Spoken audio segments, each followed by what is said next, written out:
Sorry about the wait. I left thinking I was just going to grab a quick bite to eat. But you know how one thing always leads to another, and, well, here I am a week later. So let's get back to it. The headlights I saw coming down the street, I assumed belonged to Kate. But I couldn't turn around. Not unless I wanted to die. The animals had followed me into the woods. I tried to focus, to let my eyes adjust to the darkness, but it was impossible. I was moving too fast. I could hear a phone ringing in the distance, somewhere behind me. Damn it, I thought to myself. I just bought that phone. Kate must have been calling to see where I had gone. She was expecting me to be at the library waiting for her. Now I could hear the faint sound of a car horn beeping. I tried so hard to focus on what was going on around me. Where had my attackers gone? Most of my attention was directed at the injury on my arm after being bitten and viciously attacked. I could feel something wet flowing down my arm. I touched the area around the wound, and some of the blood seemed to be dry and flaky. However, fresh flowing blood was streaming directly from the puncture wounds. My ankle twisted slightly as I tripped on a large log.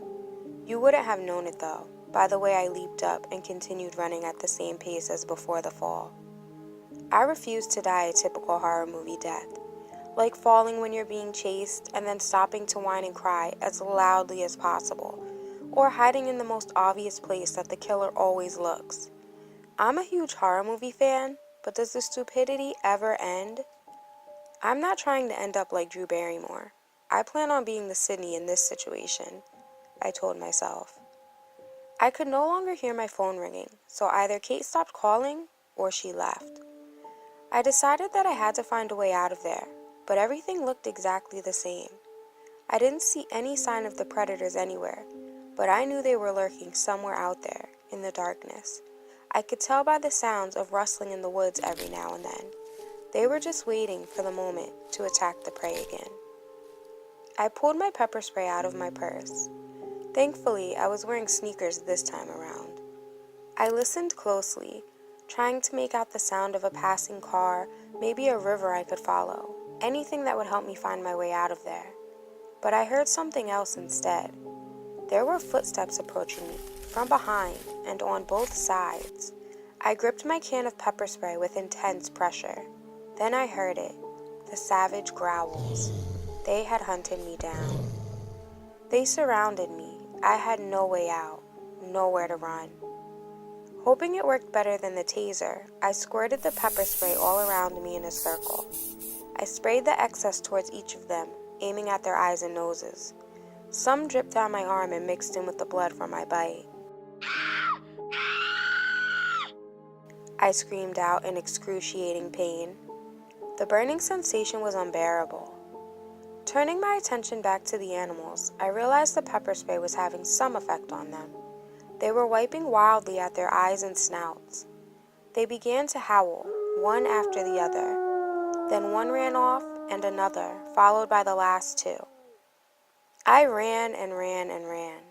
I didn't stop running until I made it out of those woods. I emerged into a clearing. It looked like a city park. I wasn't too familiar with the area. I only came over this way to go to the library, which was rarely. And when I did, I would ride the bus or get a ride from someone, so I never thought it important to pay attention to directions. I continued running until finally I saw some lights and ran onto a crowded street and into a restaurant for protection. I received numerous dirty looks, and the woman that was greeting customers at the door immediately left her post, probably to locate the manager or call the police. My head was spinning.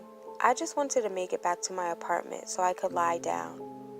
I asked the couple standing in the entryway waiting to be seated where I was. They gave me directions back to my apartment, but pleaded with me to stay and wait for the police and ambulance to arrive. I looked worse than I was. My arm was covered in blood, but the rest of the damage stemmed from my fall in the woods, which left me covered in dirt and leaves. I wasn't waiting around for the police. I figured they wouldn't be much help. They hadn't been able to find my 2 male attackers, so they sure as hell wouldn't do anything about some stray dogs. After I stumbled out of the restaurant, I managed to hail a cab, and luckily I still had my purse with me so that I could pay my fare. When I finally got back to my apartment, Kate wasn't home.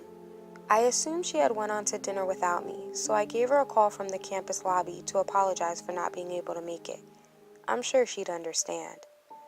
I didn't leave any details of what happened in the message because I didn't want to scare her and ruin her birthday. I headed to the bathroom to take a shower. The piping hot water and steam felt so good and relaxing. I wished I could stay in there forever. I had to figure out what I was going to do about my phone. I couldn't afford another new one. My parents would probably buy me one, but then I would be forced to go home and spend the rest of my life living with them if they found out about what happened to me. Refusing to go with that option, I decided that the next morning, when it was light out, I would return to the woods to try to find my phone. I hoped I could talk Kate into going with me, because I was not going back there alone. Scrubbing my wound angrily, I rinsed away all of the dried up blood. Finally getting a good look at it under the light, I couldn't see any sign that I had been bitten. I thought I had been bitten, but maybe it hadn't been my blood.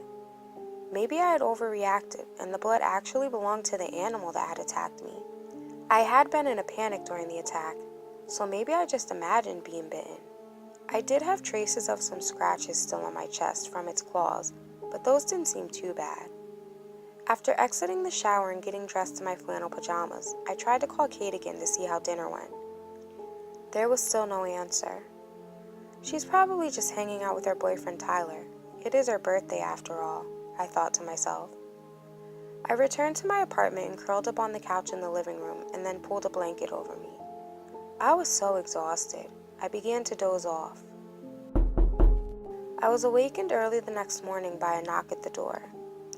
After checking the peephole, I noticed it was Kate's boyfriend Tyler. I yanked the door open and asked, "Where's Kate?" He looked at me surprised and said, "I was going to ask you the same thing.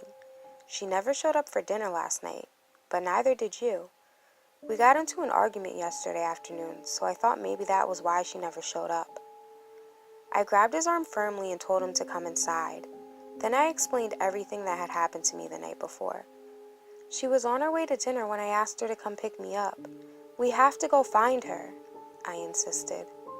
Tyler agreed that we should go back to the woods to try to find her ourselves before calling the police. Maybe she had gotten lost out there like me, and she couldn't find her way out. I got dressed, grabbed my keys, and went to grab my phone, but then realized I would have to search for that as well. We drove in silence most of the way there. Finally, Tyler broke the awkwardness. "I asked Kate to marry me," he said, beaming. "That's great," I exclaimed. Kate and Tyler had been dating for 4 years, ever since their freshman year in college. "If you don't mind me asking, what were you two arguing about yesterday?" I pried nosily. "She was upset that I didn't ask for her dad's permission before I proposed," he answered. "Are you kidding?" "That's Kate for you. She's so old-fashioned," I said. We arrived and parked at the library. I was so glad to have Tyler with me. He was tall and strong, and he was on the wrestling team at school. At least this time if I was attacked, I wouldn't feel completely defenseless knowing that he was there to protect me.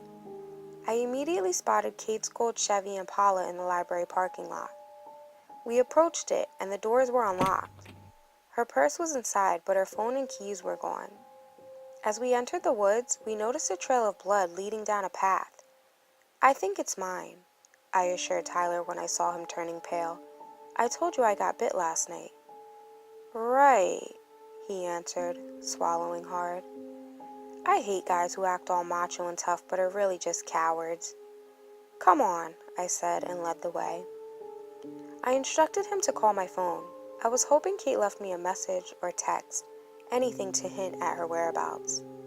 He had to call 5 times before we got close enough to hear it. Racing through the woods, I located it, and thankfully it was still in one piece. It only had a little battery left, so I quickly checked my messages and texts to see if any were from Kate. No voicemails, just 3 from my mom. I was in luck when I checked my texts, but before I was able to read them, my phone beeped, alerting me that I only had 2% battery life left. I rapidly clicked on my inbox and saw 2 texts from Kate. One said, "Where are you?" And the other said, "Are you okay? Are you in trouble?" I also had 6 missed calls from her. My phone died in my hand. "God damn it," I yelled. "Call her phone," I shouted at Tyler. She didn't ans. "Shut up," I whispered, cutting him off. "Do you hear that?" I asked. "Call her again. I thought I heard a phone ringing," I demanded. He called her again and again, and each time we walked closer to a phone ringing deep in the woods. I became very frightened. What if Kate had heard my phone ringing in the woods last night? What if she had gone looking for me and something bad had happened to her? I could never forgive myself if she was hurt. We finally located her phone, but she was nowhere to be found. The blood trail had led us deep into the woods. "We have to keep looking," I told Tyler. "I don't know. Maybe we should call the police," he suggested. "You can call them and wait here, but I'm going to keep looking," I angrily told him. He put his phone into his jacket pocket and followed me deeper into the woods. We ended up finding a fire pit. It looked like it had been used recently. But what we came across next scared the shit out of me. There were numerous trees with strange carvings engraved into them. Tyler found dead animals hanging from the trees, cut right down the middle, like an autopsy had been performed. It was disturbing and just plain nasty. As we walked a little further, we discovered definite signs that some type of ritual had been performed. Tyler picked up something, but instantly threw it back down. "Gross, man," he said with disgust. It was some type of carved bowl that had traces of blood left in it. The blood was still a little wet, which really creeped me out. That meant that someone had been there very recently, maybe even last night when I was out there. But I hadn't heard anyone else in the woods. Just as Tyler pulled out his phone to call the police, I noticed a robe hanging from a tree branch. It was positioned like an actual person hung it there to dry, and it was covered in blood. I had to get out of there. The foul stench of all of that blood was overwhelming. But before I could walk any further, I heard Tyler scream. I turned around and ran back to where I had left him. He was crying hysterically, and all he could do was point. My eyes followed his finger. Then I fell to my knees and began to vomit. A little deeper into the woods, I saw the body of a naked woman with long, blonde hair. Her body was spread over a tree stump, and her intestines were clearly visible.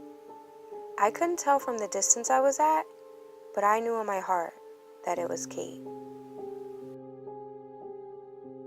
Subscribe for a new story Mondays, Wednesdays, and don't forget Saturdays. See you next time on Nina's Nightmares. Really? You're supposed to click the like button, not me. Ugh.